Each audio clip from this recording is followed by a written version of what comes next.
Lingga Vitata warga Kelurahan Ronggo Mulyo, Kecamatan Kota Tuban, digelandang ke Mapolres Tuban untuk menjalani pemeriksaan. Setelah sebelumnya membobol dua rumah, yakni rumah Aristi dan Ibnu Nugroho, tetangganya sendiri, dan menggondol sejumlah barang berharga senilai ratusan juta rupiah.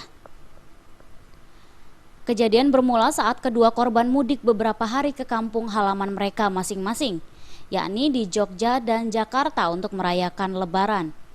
Namun saat kembali ke rumah, keduanya kaget lantaran kondisi rumahnya acak-acakan dan sejumlah barang berharga milik mereka senilai ratusan juta rupiah raib. Mengetahui kejadian tersebut, kedua korban lantas melaporkannya kepada pihak kepolisian. Usai olah TKP, polisi bergerak cepat dan melacak sejumlah barang yang dicuri pelaku ke sejumlah toko emas di Tuban. Dugaan polisi ternyata tidak meleset.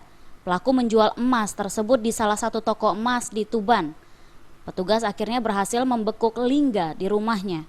Dari tangan pelaku, polisi menyita 5 kepingan emas beserta suratnya, perhiasan emas lain berbagai bentuk dan ukuran, 3 buah kamera video, ponsel, serta sebuah obeng yang digunakan pelaku untuk melancarkan aksinya. Kita menelusuri dan akhirnya dapat menemukan pelakunya. Pelakunya adalah Lingga, kebetulan juga orang-orang di dekat situ.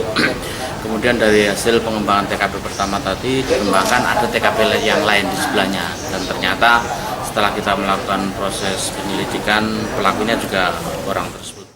Atas perbuatannya tersebut, kini pelaku harus mendekam di sel tahanan Mapolres Tuban dengan terancam dijerat pasal 363 KUHP tentang pencurian dengan pemberatan dengan ancaman hukuman 7 tahun penjara. Dari Tuban, Jawa Timur, Sumali Malwapati melaporkan.